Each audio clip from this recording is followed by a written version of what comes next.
मंडलाकारं व्याप्तं येन चराचरं तत्पदं दर्शितं येन तस्मै श्री गुरुवे नमः। अज्ञानान्धस्य लोकस्य ज्ञानाञ्जनशलाकया चक्षुरुन्मीलितं येन तस्मै श्री गुरुवे नमः। अध्यात्म विश्व विज्ञान यूट्यूब चैनल पर अपने प्रिय मित्र, आचार्य, गुरुजन, हमारे टीम के सभी सदस्य और व्यूवर्स, शेयरकर्ता और सब्सक्राइबर्स आदि सभी का हार्दिक स्वागत समादर करते हैं। मित्रों, प्रस्तुत मालिका श्री भगवान मायानंद जी चैतन्य जीवन चरित्र के 14वें अंक में हम सब उपस्थित है। अब तक हमने मायानंद जी के जन्म से लेकर उनके प्रचार प्रसार कार्य का बहुत सा भाग जान लिया, समझ लिया और साथ ही हमने ये भी देखा कि वो अध्यात्म विज्ञान के प्रचार प्रसार कार्य को इतने नियमबद्ध और जिसे कहते हैं कि कमिटमेंट की तरह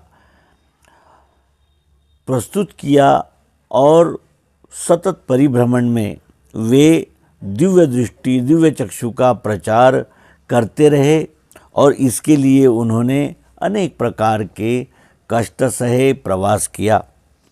आइए अब 14वें अध्याय में हम उनके पुनः प्रवास के विषय में जानते हैं। कैसी भी और किसकी भी बात व्यर्थ न जाए, इसकी वे दक्षता लेते थे। ज़रूरत के अनुसार ही खर्च करना चाहिए, ऐसा उनका कटाक्ष था, आग्रह था। प्रवास में या स्थायी होने के बाद ही निष्कारण पैसा खर्च करके सिर्फ मिलने के लिए कोई भी नहीं आना, ऐसा वे जताते थे। इसका विवरण आगरा से श्री नारायण राव देसाई जी को भेजे हुए पत्र से मिलता है। पैसा खर्च करके सिर्फ मिलने के लिए कोई भी नहीं आना। पत्र दिनांक 28/3/1919। पुनः प्रवास।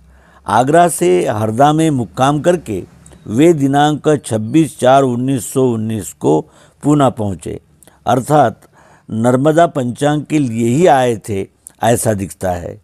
कल या परसों इश्तेहार लगेगी। दिनांक 26/4/1919। उपदेश शुरू किया दिनांक 29/4/1919। श्री मायानंद जी प्रथम संगम पर ठहरे थे। वहाँ इंदिरा प्रेस में ही आसन लगाया। वहाँ से जल्दी ही इतवार रविवार पेट में सोमेश्वर जी के मंदिर में आए। यहाँ उपदेश की सुविधा अच्छी है। वैशाख मास पूर्ण नित्य उपदेश होगा। यहाँ के बहुत से विद्वान उपदेश सुनने आए हैं और आते ही रहेंगे। 15 दिन में सब पूना शहर में चर्चा चलेगी। दिनांक 4/5/1919। यहाँ की बहुत सी विचारवान मंडली उपदेश सुनने आई थी। उनके नाम स्मरण में नहीं रहे। श्री गणपत बुआ भिंगारकर, राजाराम बुआ, चिंतामण राव वैद्य, जुबरकर बंधु इत्यादि गीता पाठ वाली मंडली उपदेश सुनकर प्रसन्न हुई। कुछ वेदवात्र पुरुष अप्रसन्न होते ही रहेंगे, इसका इलाज नहीं। उनके भाग्य में अप्राप्य माम निवर्तन्ते ये है। दिनांक 3/6/1919 के इस पत्र में आगे नर्मदा पंचांग के बारे में उल्लेख किया है। आपकी तरफ नर्मदा पंचांग पहुंचाई होगा। कागज़ और स्याही अच्छी न मिलने के कारण फोटो अच्छे नहीं आए। इतनी दौड़ धूप करने के बाद भी छपाई मनपसंद नहीं हुई। अस्तु, छापा खाने वाले के बचावार्थ यह उल्लेख बुद्धिया से ही उन्होंने किया होगा, ऐसा लगता है। कार्य प्रसंगवशात बिगड़ा या जानबूझकर उत्तम नहीं किया होगा, लेकिन उसको हीनता न आएगी, इस रीति से वे सदैव लिखने की उनकी परंपरा थी। पूना मुक्काम बहुत ही अच्छा रहा। पूना ये महाराष्ट्र की राजधानी है। आधुनिक शिक्षण का मातृगृह, राजकीय खलबली मचाने का केंद्र, कलात्मक और बुद्धिमत्ता में अग्रसर है। श्री मायानंद जी को छेड़ने वाले यहाँ अधिक लोग मिले, इसमें कुछ आश्चर्य भी नहीं था। तथापि पूना में प्रचार कार्य अच्छा हुआ। श्री मायानंद जी के पास साइन बोर्ड रहता था। इससे अतिरिक्त सर्कस वालों की तरह वे अपने पर्चे और छोटी इश्तेहार चिपकाने की और लोगों में वितरित करने की प्रथा चलाते थे। इस रीति से उनके आगमन की वार्ता शहर में सर्वत्र हुई और विद्वान अविद्वान सब लोग आए। इससे उन्हें महाराष्ट्र की अच्छी तरह से पहचान हुई। पूना से ज्येष्ठ वद्य 5 संवत 1975 में वे चातुर्मास के निमित्त उज्जैन पधारे और दिनांक 12/10/1919 तक उनका मुक्काम वहीं रहा। पूना से ज्येष्ठ वद्य 5 संवत 1975 में वे चातुर्मास के निमित्त उज्जैन पधारे और दिनांक 12/10/1919 तक उनका मुक्काम वहीं रहा। इस कालावधि में हंसराज स्वामी जी की वाक्य वृत्ति पर जो टीका है उसका हिंदी में भाषांतर करने का विचार था, परंतु बाद में लेखन नहीं हुआ। इस समय भी राजघाट छत्री पर ही श्री मायानंद जी का मुक्काम था। उज्जैन से वे मुंबई आए। यहाँ जगह ढूंढने घूमा लेकिन जगह नहीं मिली। दिनांक 3/12/1919 इस कारण वे नासिक आए और पंचवटी में भूत बंगला में उन्होंने आसन लगाया। मैं मुंबई में 3 दिन रहा और उपदेश योग्य जगह की खोज की थी। सर्वत्र अनुमति लेना पड़ती है करके आज यहाँ आ गए। उपदेश स्थल योग्य है। दिनांक 3/12/1919 यहाँ उपदेश कार्य चालू है। राक्षस भूमि रहने से ज़्यादा परिश्रम करना पड़ते हैं। दिनांक 10/12/1919 मुंबई में आगे कभी भी उपदेश कर सकते हैं। नासिक में बहुत मंडली आई। दक्षिण से अहंग की फसल ज़्यादा बढ़ने से अलग मार्ग अपनाना पड़ेगा। नर्मदा तीर पहुंचने पर सूचित करेंगे। दिनांक 26/12/19 नासिक में मनोबोध का भाषांतर किया। नासिक से श्री मायानंद जी बुरहानपुर पहुँचे। वहाँ से दिनांक 1/2/1920 को हरदा आए और वहाँ से सिद्धनाथ पधारे। इश्तेहार जल्दी हाथ में न आने से और यहाँ बहुत दिन के बाद आने से यहाँ की मंडली की ऐसी इच्छा है कि हमें होली तक यहाँ ही ठहरना चाहिए। दिनांक 21/2/1920 लश्कर में वर्ष प्रतिपदा को आए। नित्य प्रति उपदेश शुरू है। दिनांक 20/4/1920 आगरा से करौली आए। वहाँ इश्तेहार लगाए। कुछ मंडली उपदेश सुनने आती है लेकिन राजा से प्रजा तक निर्गुण शब्द ही रट लगाने वाले हैं। देवी के मंदिर के पुजारी में देवी का संचार होता है। उसके बहुत सारे परम भक्त हैं। भूतानी यान्ति भूतेज्जा ऐसे होने से अधिक परिश्रम करके सार थोड़ा ही निकलेगा। यहाँ की प्रजा अत्यंत भोली है और मूर्ख है। उन्हें सिद्धि का चमत्कार दिखाने वाला महात्मा लगता है। दिनांक 12/5/1920 पुष्कर में द्वारका मठ के शंकराचार्य से सत्संग। भगवान जयपुर पधारे। जयपुर में चातुर्मास करने का न्याय खाते वाले श्री भाटे जी और बहुत लोग आग्रह कर रहे थे, लेकिन बोया हुआ बीज ऊपर नहीं आता तब तक उसके रक्षणार्थ श्रम करना वृथा है। ऐसे समझकर वे दिनांक 24/6/1920 को पुष्कर आए। यहाँ परसों अजमेर में इश्तेहार लगाए। यहाँ द्वारकापीठ के नाम से एक शंकराचार्य जी पधारे हैं। ब्रह्मेश्वरी पर हमारा उपदेश होगा, उस दिन वे भी सुनेंगे। दिनांक 5/7/1920 शंकराचार्य जी अत्यंत वयोवृद्ध है। पवनश्री की आमदनी में के अत्यंत विद्वान लेकिन दृष्टिहीन है। अंतःकरण के निर्मल और अहंकार रहित रहने से अपना बड़प्पन छोड़कर उपदेश सुनने आए और साक्षात होने के पश्चात उन्होंने अपने सब आश्रमवासी शिष्यों को भगवान मेरे सद्गुरु है, इसलिए इस चरणारविंद में तुम भी लीन हो जाओ, ऐसे सब जग के सामने स्पष्ट करके नमन करने को कहा। इतना ही नहीं, मैं व्यर्थ भगवा वेशधारी सन्यासी हुआ और स्वतः के आयुष्य का नाश किया, ऐसा कहा। आचार्य जल्दी दिवंगत हुए, नहीं तो उनसे बहुत बड़ा कार्य देश में होता। यहाँ जोधपुर, किशनगढ़, अजमेर इत्यादि स्थानों में बहुत सज्जन उपदेश सुनने आते थे। इन लोगों की भाषा मारवाड़ी रहने से समझाने में दिक्कत आती थी। आगे उनकी भाषा में पुस्तकें होंगी, तब मारवाड़ में बहुत प्रचार कार्य होगा। ये लोग सरल स्वभाव वाले हैं। पाखंडियों ने स्वमत में फंसाने के कारण वर्ण कर्म बिल्कुल ही भूल गए। अस्तु, प्रयत्न प्रधान वेद होने से यही कर्तव्य है। इसी समय श्री मायानंद जी ने विज्ञान पट का एक खेल रचा। उसका प्रयोजन ऐसा था, यहाँ के पंडा ब्राह्मण विद्या संस्कारहीन होने से अपना पेट भरने के व्यवसाय समाप्त होने के बाद जो समय बाकी रहता है वह ताश खेलने में व्यतीत करते हैं। उन्हें ताश के बदले में विज्ञान पट खेलने को देने की शुरुआत की। धारण होगी तो स्वधर्म के तरफ आएंगे। लोगों का प्रियत्व रखकर ही सत्यबोध के मार्ग पर ले चलने का विविध रीति से किए हुए प्रयत्न देखकर श्री मायानंद जी की गहन तत्वनिष्ठा और आत्मकार्य पर प्रेम इसकी याद आती ही रहेगी। रोचक नर्मदा चित्र, लॉकेट, फोटो प्रसार, मंत्र जप कहना इत्यादि के मूल में यही वृत्ति थी।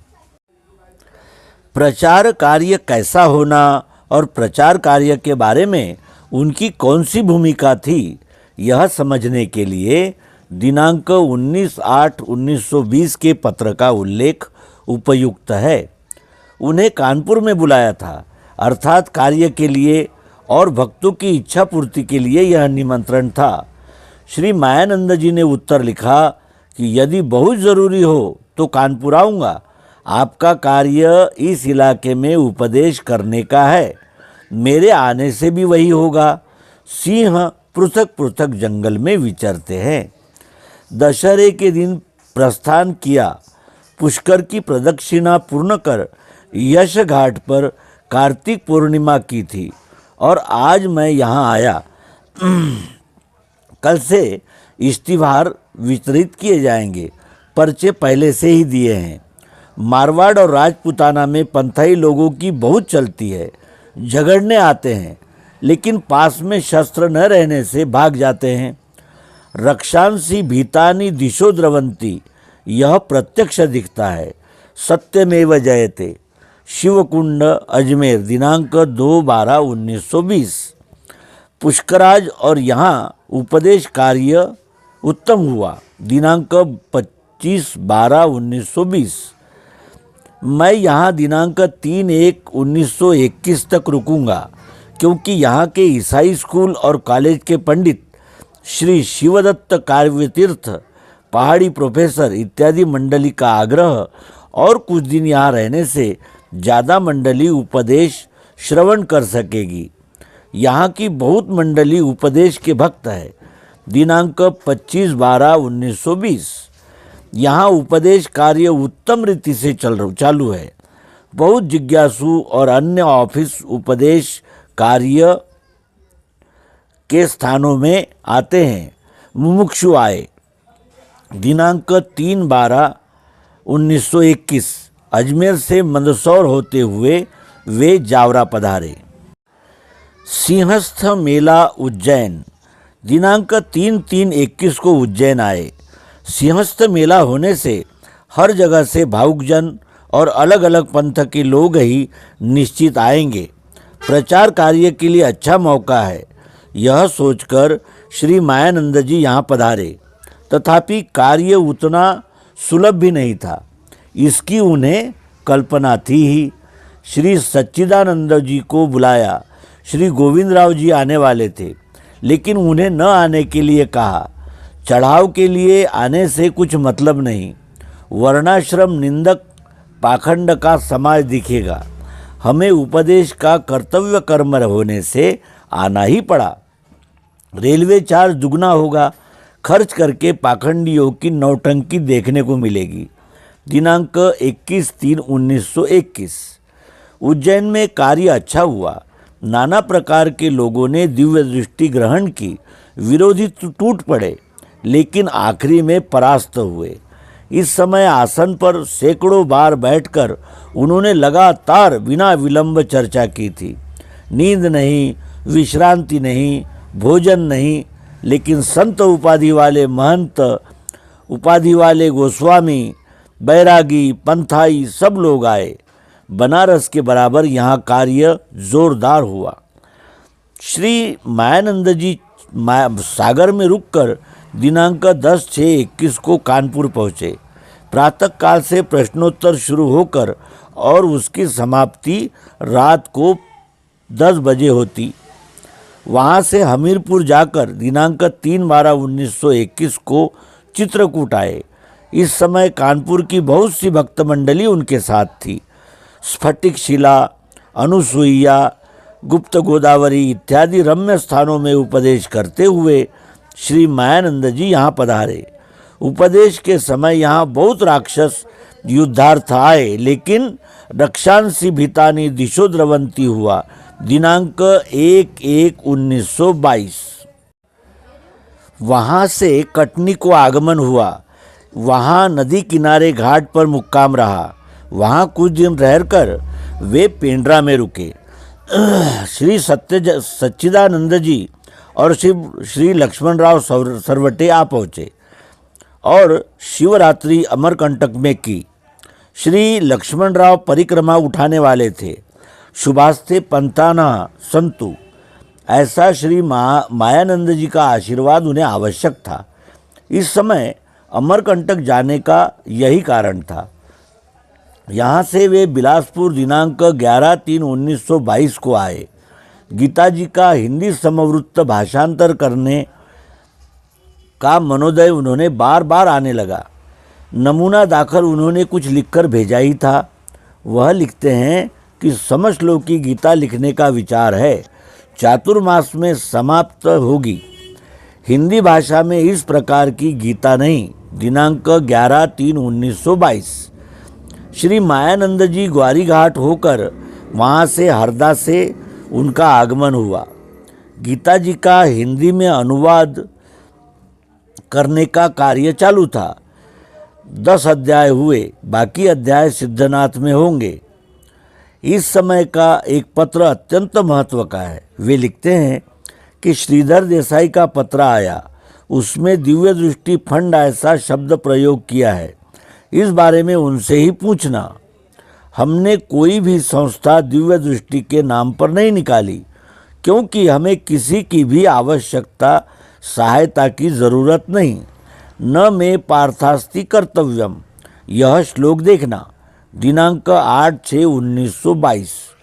इससे निरा स्वावलंबन से और आत्मनिश्चय से अत्यंत शुद्धता से अपना कार्य करते रहना, यह उनका संकल्प स्पष्ट रीति से दिखता है। इस प्रकार से उस प्रकार से यह उनकी धारणा नहीं थी। सिर्फ धर्मनिरपेक्षता संभालना, इस पर ही उनका कटाक्ष था। हरदा में उपदेश कार्य अच्छा रहा। दिनांक 23/6/1922। यह पत्र सिद्धनाथ पधारने पर उन्होंने लिखा है। श्री मायानंद जी दिनांक 22/6/1922 को सिद्धनाथ आए। यहाँ गीता लेखन शुरू था। ओंकारेश्वर सम्मेलन का शुभारंभ। श्री लक्ष्मणराव चातुर्मास निमित्त होशंगाबाद में थे। उन्हें और श्री भगवान दास और सच्चिदानंद जी को कार्तिक पूर्णिमा के मेले के लिए ओंकार जी में आने के लिए श्री मायानंद जी ने सूचित किया। सम्मेलन की ये छोटी सी शुरुआत ही थी। रजिस्टर बुक पोस्ट से आए हुए पत्र और श्रीमद् भगवद गीता भेजी है, वह हिंदी भाषा जनों को पाठ करने के लिए लिखी है। दिनांक 27/8/1922। 5 नक्शे पूर्ण हुए। इस योग से गीता जी का सच्चा रहस्य ध्यान में आएगा। उज्जैन, पुष्कर, कानपुर, बनारस, हरदा वगैरह से भक्त मंडली ओंकारेश्वर में एकत्रित हुई। वहाँ गीता और नक्शे समझाए गए। फिर सब मंडली धावड़ी कुंड यात्रा को गई। वहाँ का दृश्य अलौकिक था। इस मेले में अध्यात्म ज्ञान नित्यत्वम ही साध्य हुआ। सबको सहज रीति से आनंद प्राप्त हुआ। संयोग से श्री मायानंद जी का जन्मदिन इस समय ही था। इससे दुग्ध में शर्करा पड़ी। तब से यहाँ यह प्रथा शुरू हुई और आगे भी चल रही है।